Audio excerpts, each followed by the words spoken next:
In this video, you will learn how to manage information columns in the customer section,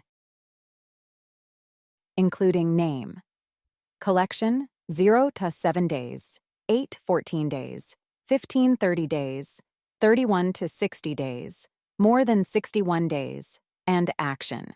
Click the Manage Columns button next to the Add Customer button. This will show all available columns with the default ones selected. To hide any column, simply uncheck its corresponding checkbox. Let's try it out now. Name,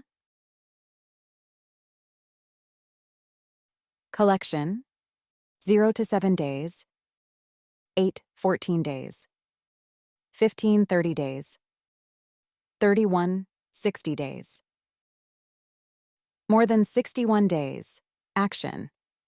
By the end of this video, you'll be able to hide or show columns according to your own needs.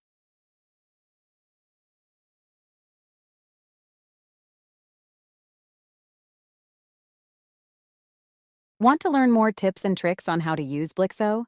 Please like and subscribe. Not a Blixo customer yet? Want to grow sales, manage subscriptions, improve retention, and automate accounting? Sign up for Blixo today by visiting Blixo.com.